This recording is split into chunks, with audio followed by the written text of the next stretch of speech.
আসসালামু আলাইকুম প্রিয় দর্শক। বর্তমানে শুধু আমাদের দেশেই নয়, বরং সারা বিশ্বে ব্রয়লার মুরগির মাধ্যমে প্রোটিনের চাহিদা পূরণ করা হচ্ছে। কারণ এটি যেমন সহজলভ্য, তেমনি অ্যাফোর্ডেবল। কিন্তু বন্ধুরা, এই একটা বিষয় অবশ্যই লক্ষ্য করেছেন যে এই ব্রয়লার মুরগির রেসিপি কিন্তু একঘেয়ে হয়ে গেছে। আর তাই এই একঘেয়েমি কাটাতে ব্রয়লার মুরগির সম্পূর্ণ নতুন এক রেসিপি নিয়ে হাজির হয়ে গেলাম।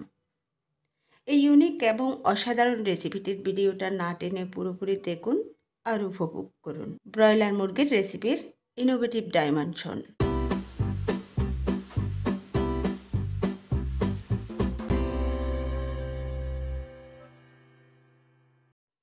এই রেসিপিটি তৈরি করার জন্য সর্বপ্রথম যেটা করতে হবে, এখানে আমি প্রায় 800 গ্রামের মতো ব্রয়লার মুরগি এই সাইজের টুকরো করে ভালো করে ধুয়ে এর ভিতর 3 টুকরো লেবুর রস এবং পরিমাণ মতো লবণ মাখিয়ে 15 থেকে 20 মিনিটের জন্য রেস্টে রেখে দেব।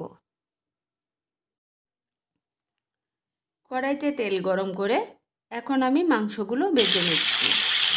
দিয়ে দিচ্ছি 1 চা চামচ হলুদের গুঁড়া।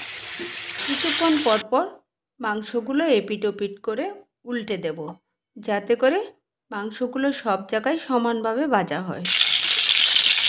মাংসে যখন এরকম খানিকটা বাদামি কালার আসা শুরু করবে, তখন আমি এগুলো তুলে নেব। এর চেয়ে বেশি ভাজলে মাংস অতিরিক্ত শক্ত হয়ে যেতে পারে, যা খেতে একদমই ভালো লাগবে না।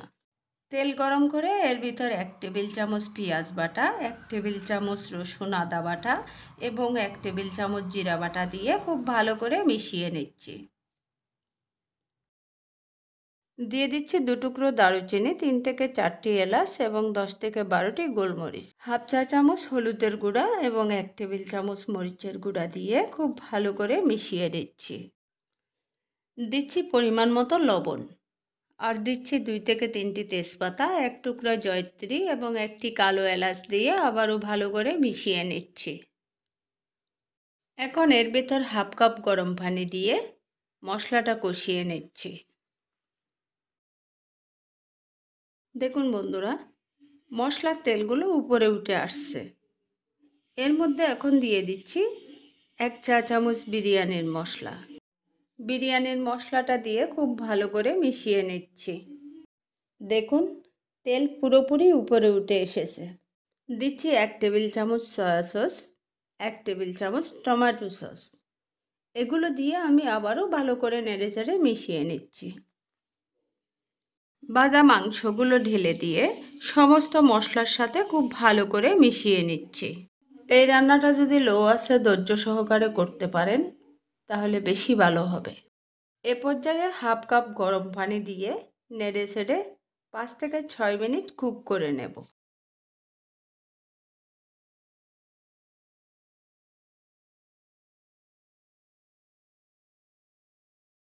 প্রায় 5 মিনিট পর ঢাকনা খুলে মুরগিগুলো খুব ভালো করে নেড়েচেড়ে দিচ্ছি।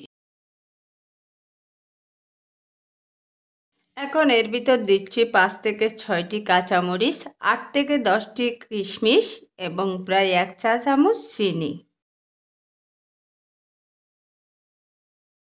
আমি আবার লো আঁচে 2 থেকে 3 মিনিট কুক করে নিচ্ছি।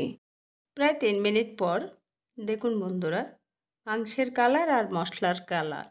ব্রয়লার মুরগির মাংস যে এত সুস্বাদু হতে পারে, এই রেসিপিটি ট্রাই না করলে আপনার কাছে এই গ্রেট রেসিপিটা অজানাই থেকে যাবে। তাই আর দেরি না করে আমার রেসিপি অনুযায়ী বানিয়ে ফেলুন এক্ষুনি।